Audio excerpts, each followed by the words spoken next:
Hello everybody, we are here today to talk about Buddhism. So we are going to see some wisdom. Probably you have heard about some of these words: mantra, karma, chakras, Dalai Lama, mindfulness, Zen, Tao. Well, some of those words come from Hinduism, because by then it was Hinduism, the religion. So some of the things in Buddhism are very related with Hinduism. And then that mixed with the other cultures, and that brought also other terms like Tao, Mandala, etc. By the way, remember to subscribe to the channel to see more talks about personal development. Well, this is me, the years I spent in this Southeast Asia, in Thailand, Indonesia, Nepal, Vietnam, Cambodia, etc., where Buddhism is quite extended, most especially nowadays in Thailand and in Myanmar is where it is the most extended, but still the Buddhism culture remains in all that area. And well, I had contact with the culture. I didn't become a monk, but I had the chance to meet people who was inspiring me a lot. Buddha is just one part of the called the three jewels. The other two are the Dharma, that is the teachings of Buddha, and the Sangha, that is the community. So we have Buddha, Dharma, that Buddha said that he didn't want us to focus on him. He said, wherever you see Buddha, you see Dharma. Wherever you see Dharma, you see Buddha. So instead of focusing on him, focus on the Dharma, on his teachings. He came to give us kind of an example of his life, his practices, and how he achieved enlightenment, and that is an inspiration for us. But at the same time, he said that everyone can follow their own path. So it's up to us how we achieve that state. But of course, he brought to us a lot of inspiration that we're going to start seeing now. Before, we're going to talk a little bit about himself, about Buddha. He was born in 560 before Christ in Lumbini, that is today Nepal. He was born in a rich family. He was part of the aristocracy, and all started because he was in the palace. His father didn't want him to suffer, or his father wanted him to live with all the richness in a wealthy life. He didn't lack anything. He had everything he needed. But one day he decided to go out of the palace. And then in his first trip outside the palace, he saw an old man. He started thinking, this old man is suffering. There is something that I didn't realize before. There is suffering outside because of aging. And then another trip he did, he saw an ill man. And again, he thought there was something that he didn't experience before. And again, he saw suffering out of the palace. Then, so in his next trip, he saw a corpse. And again, we realized there was something that out there that he didn't experience before, and people were suffering. And then finally, he met a wise man. And he noticed that he seemed to be happy, even though he didn't have many things in his life, material things. And then he started thinking that he wanted to explore more and to find out the truth. Well, by then there was a group of people called the ascetics who decided to expose their bodies to suffering, lack of food, sleeping on beds with spikes, and all that in order to achieve some kind of wisdom, enlightenment. And then, well, that is what Buddha started doing. And he spent 6 months doing the same as them, and he treated his body to the extremes, to the edge of almost dying. But then he realized he was not getting anything doing that. So he decided to follow another path, that was the middle path. So he realized that he didn't need the stream of almost dying because of hunger, of suffering, and not in the extreme of wealthy or all the life that he had before, but in the middle way. And then he sit down one day under a tree and he said himself not to get up again until he achieved enlightenment. So that is what he did, and somehow he got to experience enlightenment. And you will be asking, what is that? Okay, we're going to talk about that later. But it's something that cannot be described, I can tell you that. And then he came back to the ascetics that were angry at him because he had decided to eat and to do other things and to have a normal life, and then they abandoned him. But after Buddha's enlightenment, he decided to come back to them, and well, they started following him. And also he came back to his palace, met his family again, met his son that was born just before he left the palace. His son and some part of his family followed him, and he started teaching. And he spent 9 months a year as a missionary, going all around and teaching his insights. And the 3 months of the monsoon, he just retreat and rest. And he did that for almost 50 years. That's a lot of work, right? Well, and at the age of 80 years old, he lay down and peacefully passed away. So that is Buddha. And now, well, probably you are wondering what Buddha was teaching. So we are going to that now. Dharma.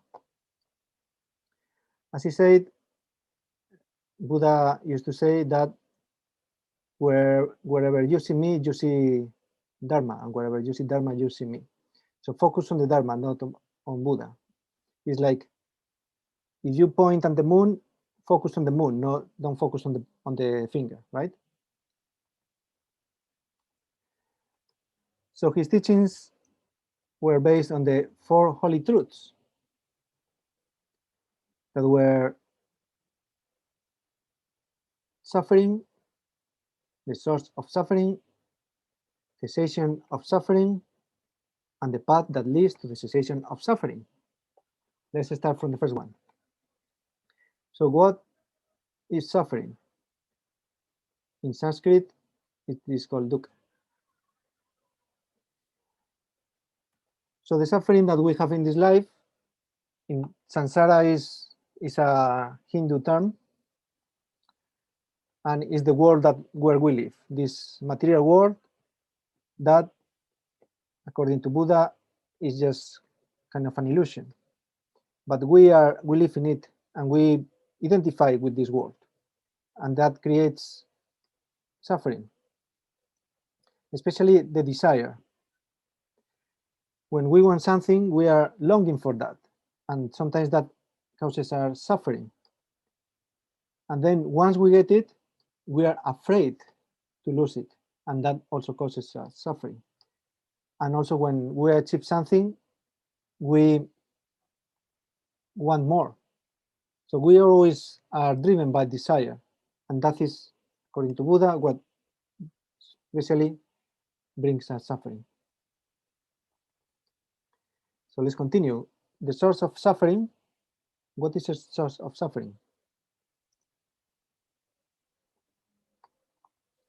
Basically, the self, the I, or you, yourself. Let's explain that. So he said that we are not permanent in this life, but we identified that something that we believe we are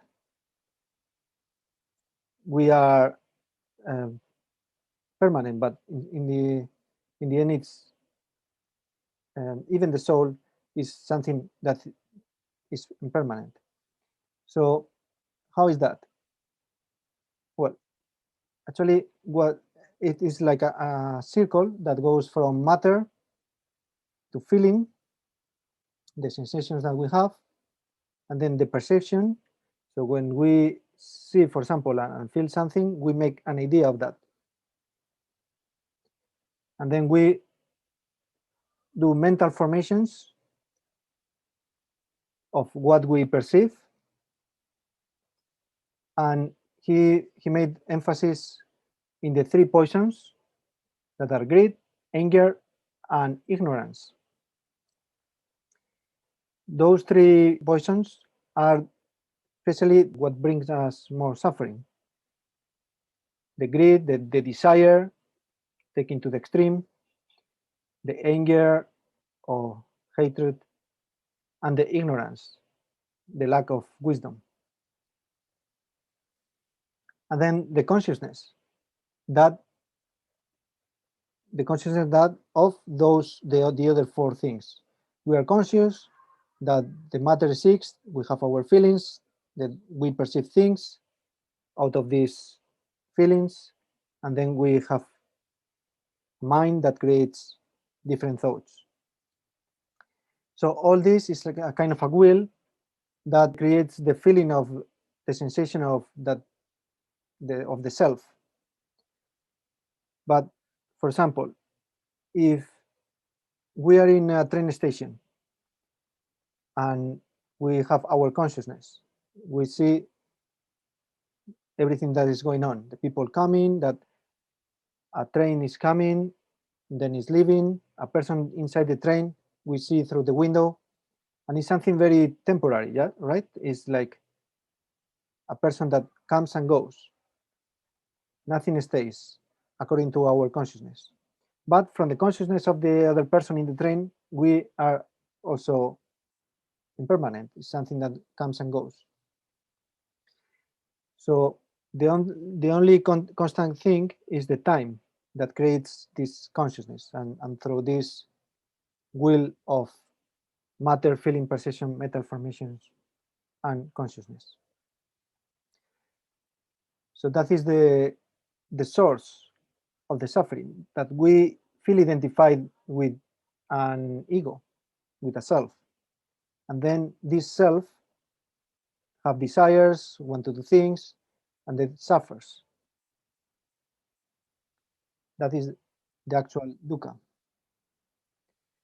And then he's also talking about karma, in the sense that karma, from the point of view, usually we think about karma like you do something bad and then something bad comes to you, right? Or something good and something good comes to you. But he talks about a broader sense of this term. That is, we are impermanent. So we are just passing by this life experience, but the actions that we take remain. All the energy that we have created or transformed through our actions, our feelings, our thoughts, is going to remain in the cosmos, let's say. You are going to pass, but those actions are going to remain, and they are going to pass to the future generations. Even he talks about the soul, the reincarnation of the soul. He says that really doesn't exist. It's like you are a drop in the ocean. A drop in the ocean contains what is the components of the ocean, right? And then when it mixes with the ocean, it's like disappear, dissolve among all the ocean. But something remains. So instead of just you reincarnate in your soul reincarnates in just a different soul, it's like he talks about the actions, the thoughts that you produce during your life stay there and reincarnate, but not as a single individual, but that energy that is there is what will reincarnate in future selves. And he says, we are what we think. All that we are arises with our thoughts. With our thoughts, we make the world. We all are impermanent in this life. And we create with our thoughts, we create what we produce, what we experience in our life. And then when we pass by, that those experiences remain, but we just dissolve. Something like that. I hope you have understood well. So again, we come back to the four holy truths. We were talking about the suffering, the source of suffering. And now, how can we stop this suffering?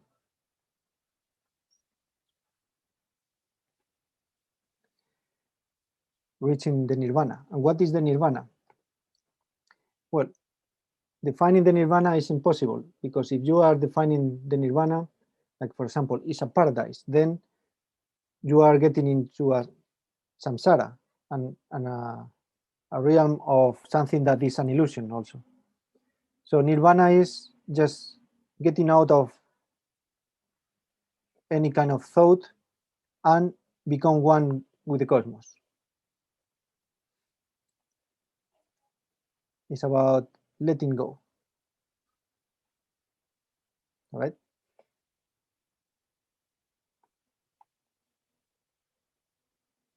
And then what is the path that leads to the cessation of suffering? How can we achieve the nirvana?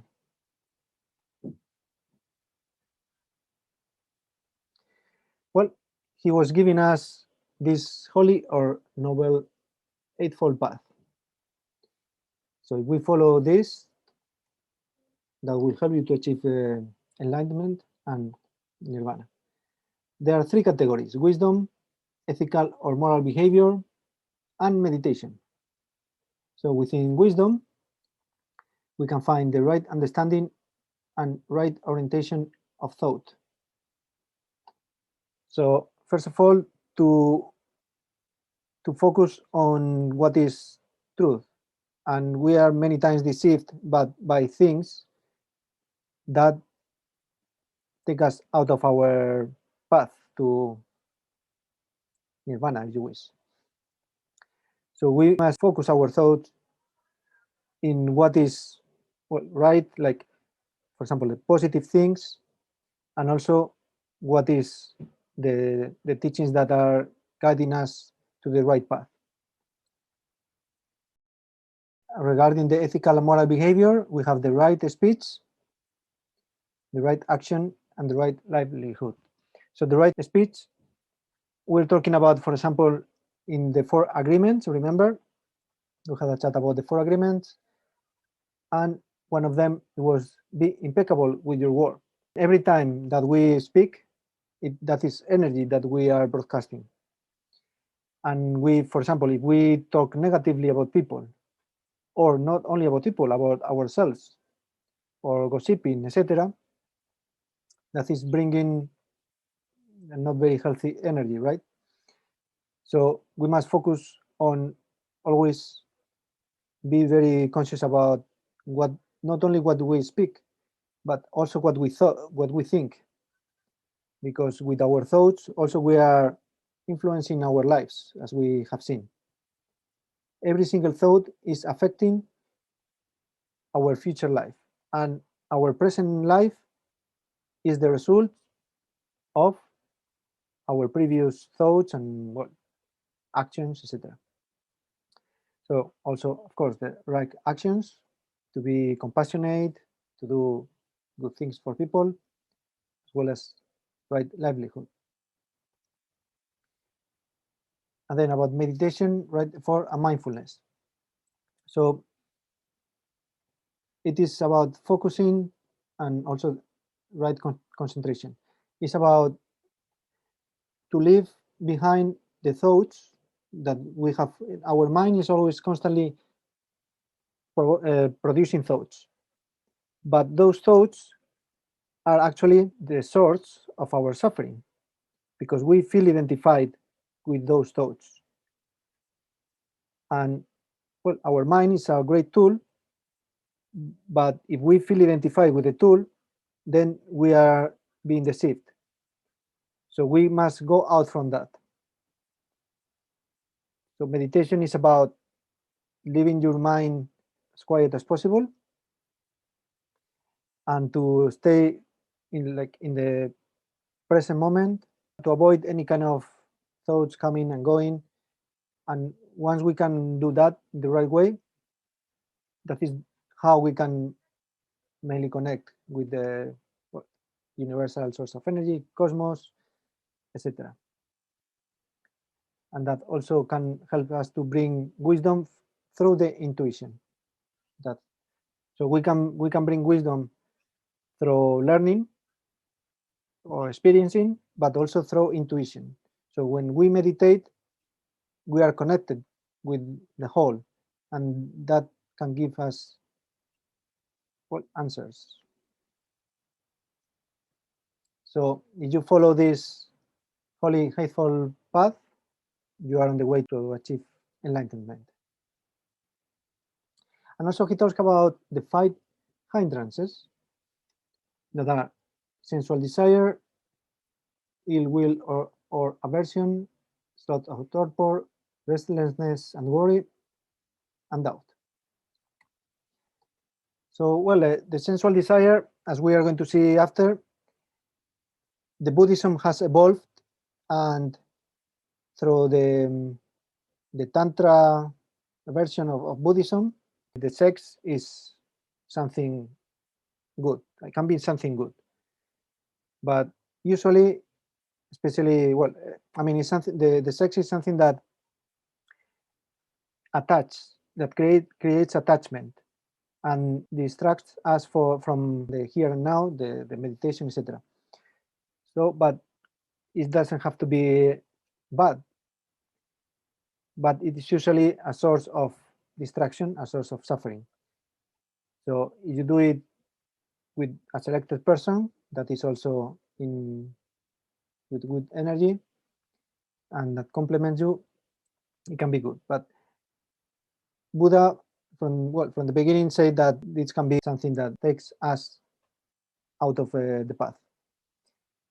And then ill will or aversion, to have negative feelings towards other people or towards ourselves. Also to be lazy and to be worried about things. But we always have to experience this life, we have to think about the things, to kind of plan, etc. But if we worry too much about something that might happen or not, that is also taking us out of the path. And the doubt.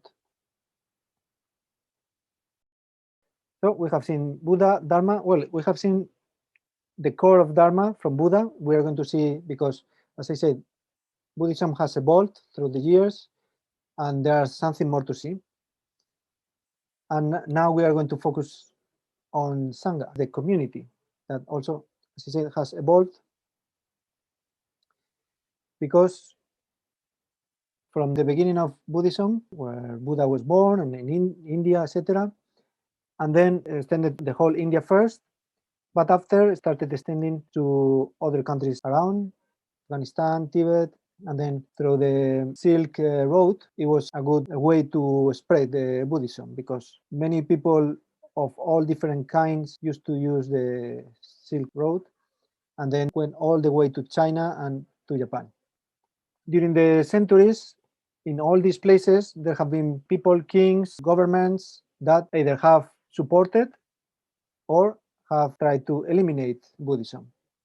So there have been some times in different countries where, for example, there was a king who converted to Buddhism, and then he decided to build many temples and stupas, and then there came other like invasions from Mongolia or Muslims, and then they decided to destroy as much as they could.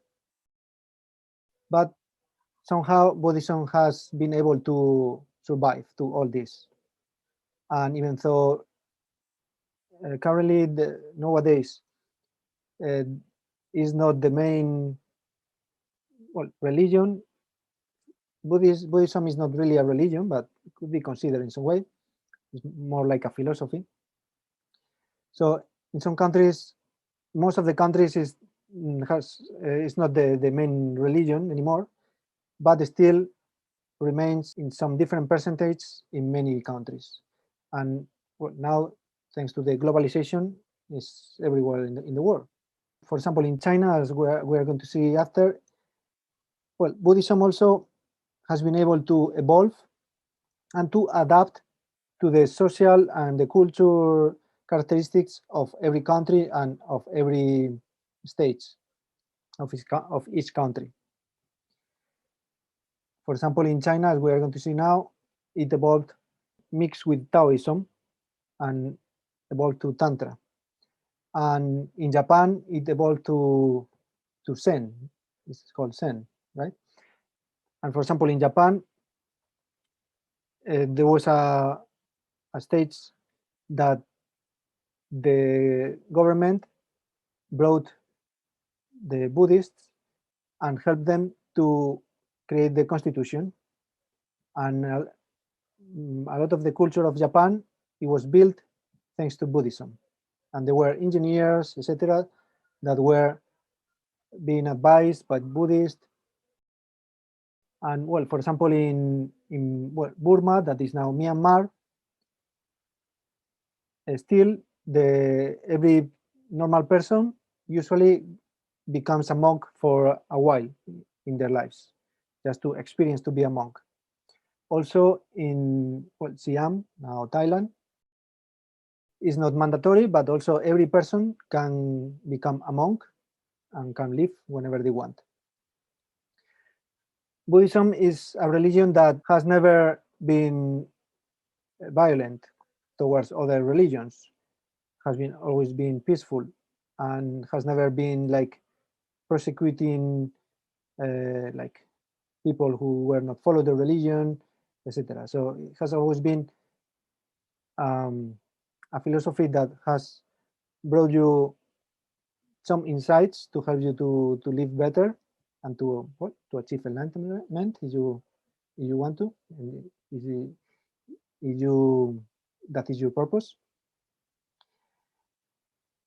But yeah, has been always there for everyone that wanted to know more without imposing anything. And in the end, you can summarize the teachings of Buddhism in this: wisdom and compassion, wisdom heart, wisdom and compassion. So wisdom is about, again, looking for the truth, pursue your own journey, because we all can achieve the state of enlightenment, but through different paths. So Buddhism doesn't impose any special path. There have been different versions of Buddhism, different sects with different rules, but in the end, the pure Buddhism is just that. It's just find the truth by yourself, and in your life use compassion, and that is basically Buddhism.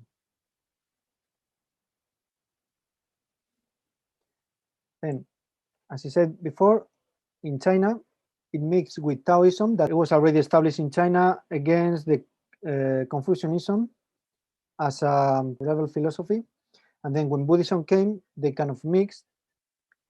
But Buddhism is, like, as I say, is a peaceful philosophy. So that it kept that. But it brought, well, it came to call Tantra. And it takes all the teachings before, but also it adds something. Well, it talks about the mind, thought, consciousness. That is, we saw that also in some previous talks about the quantum physics, law of attraction, etc. You can see the cosmos as like everything is energy that is connected somehow, and so the whole universe is like a huge mind, a huge consciousness. And that is what also Tantra teaches. Think about all if it's a unique consciousness and we are part of it, and then by achieving the nirvana we join that consciousness, like we are that consciousness, one with the cosmos. And I suppose you have heard this sentence, going with the flow. So that comes especially from Tantra. And then also in Tantra, it mixes with some Hinduism. In Hinduism, it is Shiva and Shakti, the masculine and feminine energy that join together, and that creates the reality.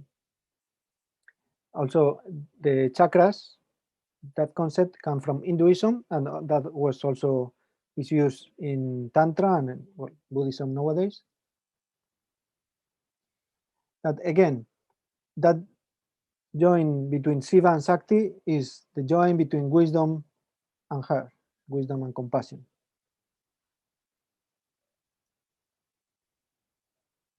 Let's see more about Tantra because it brought some terms like mantra and mandala. So what is a mantra? This is a sound that is used for different purposes. It can be used for protection. It can be used simply for meditation. So this is the most famous mantra, this Om. Om. So that sound can be, well, it's used for meditation, but also when we make that sound, our body is vibrating, and that helps us to balance our body.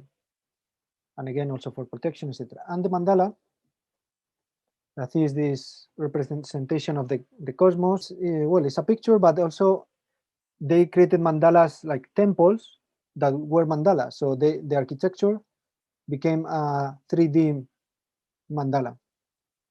And this is also for meditation. Well, if you are in a temple, you can go and meditate there, but also as a picture, it helps you to focus through meditation. And well, again, it's also can be used like for protection, etc. So those two terms that are quite popular nowadays, that well, more and more people know about meditation, yoga, etc. It's becoming more popular, but it came from this. So just as a summary, this is the current populations, as we said, here in Thailand, Myanmar, and some other parts is where the Buddhism is more established still. But still, for example, in Japan, the influence of Buddhism is still very high. Well, Indonesia, and all China with the Taoism, etc. But well, as you say, nowadays with the globalization, everybody knows now about yoga, about mindfulness, meditation, all these kind of things. So it's extending the whole world, basically.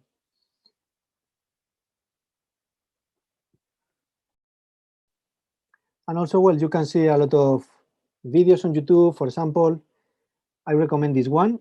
inner worlds, outer worlds that you can find on YouTube. That more or less explain you from our inner world we create the outer world, and they teach you many concepts about Buddhism, Hinduism, etc. And Jung, Carl Jung, that is one of the modern followers, if we can say like that, of Buddhism. Like he takes concepts from Buddhism, like the whole consciousness, the universal consciousness. He also have this concept in his teachings. And he also says that, who looks outside dreams, who looks inside awakes. So this is me in Indonesia, doing some kind of meditation, or just maybe posing for the picture. And that is what you can do, for example, to start meditating in order to one day, if you haven't done yet, achieve this enlightenment or nirvana.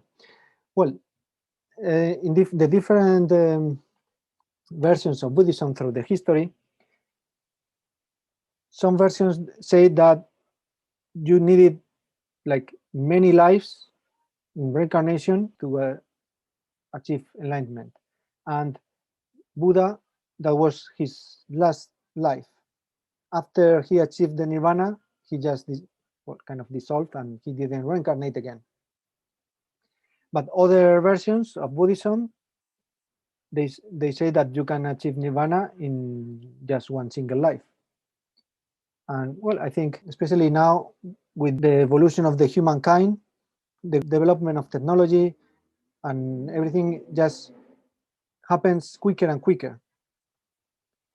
So the industrial revolution was like the last century, and now just in a decade, the evolution of the technology is just an exponential growth. So I think in this stage of human experience, more than ever, we can achieve this in one single life. Because also, well, centuries ago, we didn't have access to the information, only a few people had. But nowadays, we have the information is out there, just pick it up from a book, YouTube video, from the chat, etc. And you can start comprehending all the things, the wisdom, and then also using the compassion, have the right thought, right livelihood, etc. And meditating. And so, but in the end, nothing really changes. You still do the same things, but you do it with a different consciousness, knowing that you are not really that self that you feel identified with that suffers through the different accidents and problems of the world. You can see the life from a higher consciousness and well, still do the same things, but with better quality, let's say. And also help others to achieve also, well, to get insights and help them to evolve.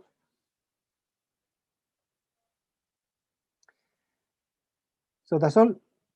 We have finished the presentation now.